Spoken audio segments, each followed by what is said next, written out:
6ଟି ଋତୁ କହିବି ହେଲା। ଦେଖେଇବି ତ। ଆଚ୍ଛା ହଉ ଠିକ ଅଛି। ଆମେ ଓଡ଼ିଆରେ 12 ମାସ ନା ମୁଁ କହିବି ଶୁଣିବ ସମସ୍ତେ ହେଲା। ପ୍ରଥମେ ହେଲା ଆମର ବୈଶାଖ ମାସ ହେଲା। ବୈଶାଖ ପରେ ଜ୍ୟେଷ୍ଠ ହେଲା। କୋଉ ମାସ? ଜ୍ୟେଷ୍ଠ ମାସ। ଆଷାଢ଼ ପରେ ହେଲା। ଆଷାଢ଼ ପରେ ଶ୍ରାବଣ ହେଲା। କଣ ଥିଲେ? ଶ୍ରାବଣ ପରେ ଭାଦ୍ରବ ହେଲା। ଭାଦ୍ରବ ପରେ ଆଶ୍ୱିନ ମାସ ହେଲା। ଆଶ୍ୱିନ ପରେ କାର୍ତ୍ତିକ। କଣ ଥିଲେ?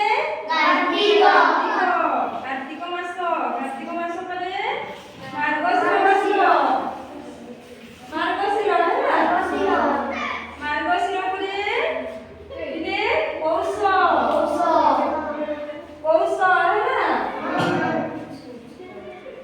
ହେଲା। ପୌଷ ମାସ ପରେ ମାଘ ମାସ ହେଲା। ମାଘ ମାସ ପରେ ଆସିଲା ଆମର ଫାଲ୍ଗୁନ।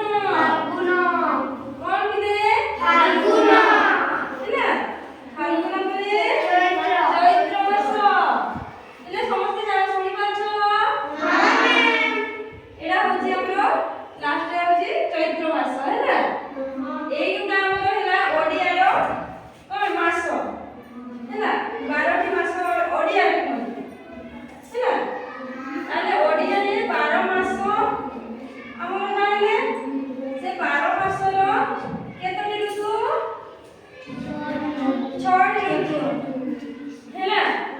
କୋଉ ମାସରେ କୋଉ ଋତୁ ହୁଏ ଜାଣିଛ ପିଲେ? ଜାଣିନ? ତାହେଲେ ମୁଁ ଆଜି ତୁମମାନଙ୍କୁ କହିବି ହେଲା। କୋଉ 2ଟା ମାସରେ ଗୋଟିଏ ଋତୁ ହେଲା। ଜାଣିବ ପିଲେ? ଆଉ ଆମର ବୈଶାଖ ଜ୍ୟେଷ୍ଠ ମାସରେ ଆମର କଣ ଋତୁ ଆସେ ଜାଣିଛ? ଗ୍ରୀଷ୍ମ ଋତୁ ହେଲା। ଆମର ବୈଶାଖ ଜ୍ୟେଷ୍ଠ ମାସକୁ ନେଇକି ଗୋଟିଏ ଋତୁ ହୁଏ ଯେ ହଉଛି ଗ୍ରୀଷ୍ମ ହେଲା। ଆଉ ଆଷାଢ଼ ଶ୍ରାବଣରେ ହଉଛି ବର୍ଷା ଋତୁ ହେଲା। ବର୍ଷା ଋତୁରେ କଣ ହୁଏ ପିଲେ? ବର୍ଷା ହୁଏ ହେଲା। ଆମର ଆଷାଢ଼ ଶ୍ରାବଣ ମାସରେ ପ୍ରବଳ ବର୍ଷା ହୁଏ ନା। ଆଉ ଭାଦ୍ରବ ଆଶ୍ୱିନ ହେଲା। ଭାଦ୍ରବ ଆଶ୍ୱିନ ମାସରେ ଆମର କୋଉ ଋତୁ ଆସେ ନା? ଶରତ ଋତୁ ହେଲା। ଶରତ ଋତୁ ଭାଦ୍ରବ ଆଶ୍ୱିନ ମାସ 2ଟା ମାସକୁ ନେଇକି ଶରତ ଋତୁ ଆସେ ହେଲା। ଆଉ କାର୍ତ୍ତିକ ମାର୍ଗଶିରରେ ହେମନ୍ତ ଋତୁ ହେଲା। କଣ ଋତୁ ପିଲେ?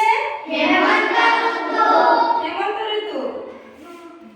ଆଉ ପୌଷ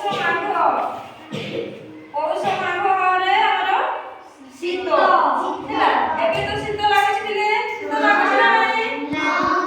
ସମସ୍ତଙ୍କୁ ଶୀତ ଲାଗୁଛି? ଟିକେ ଲାଗୁଛି ନା?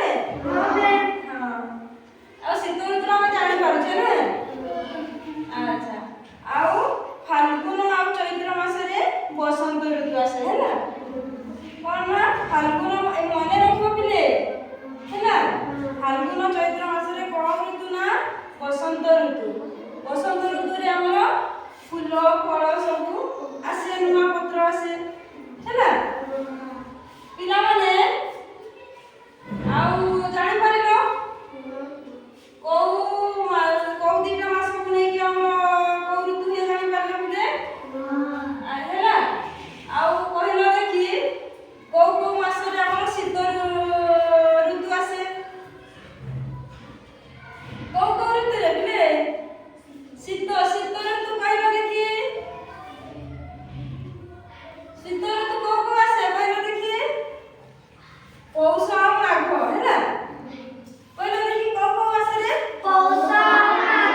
ପୌଷ ମାଘରେ ଶୀତ ଋତୁ ରେ। ଆଚ୍ଛା ହଉ। ଆଉ ବର୍ଷା ଋତୁ? ଆଷାଢ଼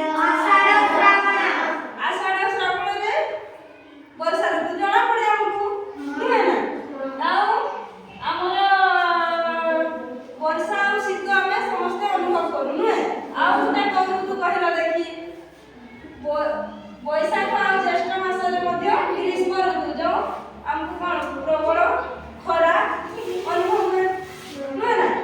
ତେଣୁକରି ଆମେ ଏଇ ତିନୋଟି ଋତୁ ଆମକୁ ଗ୍ରୀଷ୍ମ ବର୍ଷା ଆଉ ଶୀତ ଏଇ ତିନୋଟି ଋତୁ ଆମେ ଅନୁଭବ କରିପାରୁ ନୁହେଁ ନା। ଆମେ ବର୍ଷା ଆଉ ଶୀତ ଆଉ ଖରା ଏଇ ତିନୋଟି ଋତୁ ଆମକୁ ପୁରା ଦେହରେ ଆମେ ଅନୁଭବ କରୁ।